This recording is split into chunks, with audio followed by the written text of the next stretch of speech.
I'm Allendale's Chief Meteorologist Ryan Martin. Let's take a look at your midday weather update. As we take a look at the latest weather maps out there, generally speaking, the weather is fairly calm. We've got cold air holding over the eastern half of the country, and this is something that folks are starting to take notice of. Yeah, models continue to talk about warmer air trying to come in as we go through the next week or so, and you know what? I'll talk about it as well.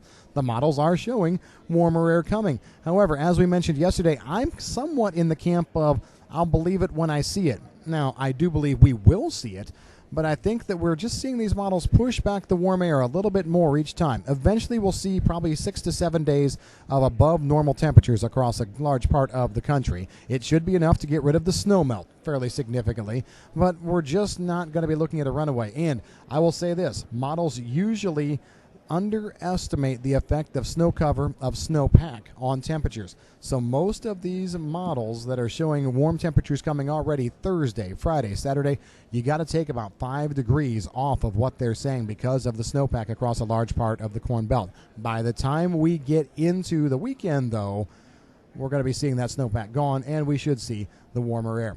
All of this stays in play with a mostly dry forecast window across a large part of this country until we get into next Monday, Tuesday. Weak little front coming through there could give us a few tenths of an inch of moisture, probably rain.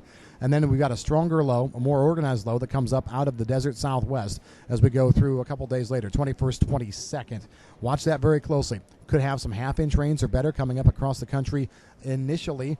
And then if cold air comes in fast enough, I think we can see that rain end as snow. No matter whether the rain ends as snow or not, we are seeing cold air dominate as we go through the end of the month of January and into early February. I'm actually seeing much sharper trough patterns develop here, digging the cold air in deeper over the country, getting it down into portions of the lower Mississippi Valley, into areas south of the Mason-Dixon line. This is a bit of a change. Instead of a sagging, slow-moving cold front, this is going to be a sharper one, and that could make things interesting. Speaking of interesting, looking at a very active February coming our way as well. Keep that in the back of your mind. Could be kind of a stormy pattern, if you will, and as long as cold air stays, we know what kind of storms we will see.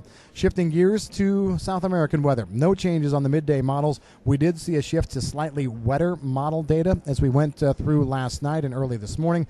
I'm not going to move away from that right now. It fits in with my thought process all along, which says that the scattered showers here over the next week or so, now down to about 5 to 6 days, they were going to be enough to give, quarter-inch amounts or better, and then we were going to be seeing better rains come in the longer term. Yeah, those are still here. You get past, let's say the 18th, 19th, 20th rather, go all the way through the 27th. Got some good rains moving across most of Brazil's soy areas. We've got excellent rains in Argentina as well.